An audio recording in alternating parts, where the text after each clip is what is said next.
Hello दोस्तों, कैसे हैं आप लोग। आज की मेरी कहानी है घूंघट। अरे रानी, ओ रानी, सो रही हो क्या अभी तक। रानी की जेठानी जोर जोर से चिल्ला रही थी घर के आंगन में खड़े होकर। रानी यानी मैं। तभी मैं भागती हुई अपने कमरे से निकली और बोली, दीदी आ गई मैं। जेठानी बोली, रानी तुम्हारा नाम रानी है, तुम रानी नहीं हो। मैंने तुम्हें रात में ही समझाया था कि सुबह को जल्दी उठ जाना। तुम्हारी मुंह दिखाई की रस्म है। मैंने बोला कि दीदी रात को नींद ही नहीं आई, जगह नहीं है, और मन में थोड़ा डर सा था कि सुबह आँख नहीं खुली तो। रजनी दीदी हंसती हुई बोली, रानी मेरी प्यारी देवरानी, जल्दी से घूंघट कर लो, अगर माँ जी आ गई तो हंगामा हो जाएगा।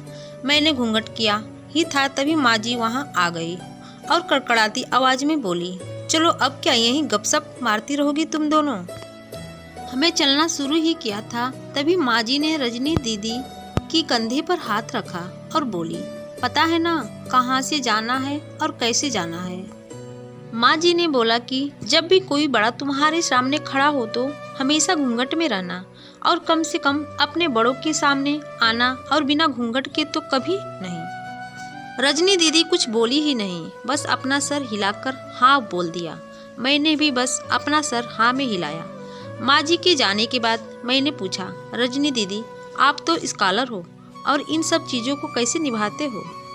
रजनी दीदी मुस्कुराई और बोली कि मैं थारे जेठ जी से बहुत प्यार करती हूँ, इसलिए अभी तक चुपचाप सब चीज़ें निभा रही हूँ। मैं कुछ नहीं बोली और चुपचाप रजनी दीदी के साथ घर के बाहर वाले कमरे में जाकर बैठ गई।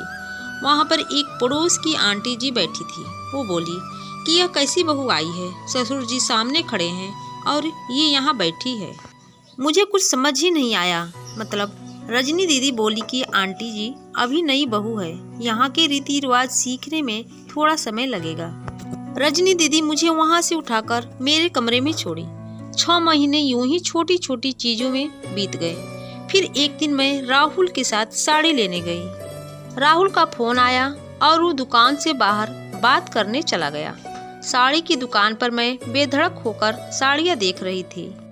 तभी साथ में बैठे हुए अंकल जी खांसे, एक बार फिर 2 बार फिर 3 बार। मैंने साड़ी वाले भैया से बोला कि भैया इन अंकल को पानी दे दो, बहुत खांसी हो रही है इन्हें।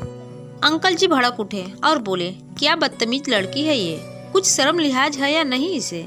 दुकान पर हंगामा देख राहुल बाहर से भागकर अंदर आया और अंदर आते ही अंकल जी के पैर छूकर बोले, मामा जी आप यहाँ। मैं घबरा के दुकान से बाहर निकल आई, एक लंबा घूंघट करके गाड़ी में बैठ गई। राहुल बाहर आया और गाड़ी में बैठकर गाड़ी बहुत तेज चलाने लगा।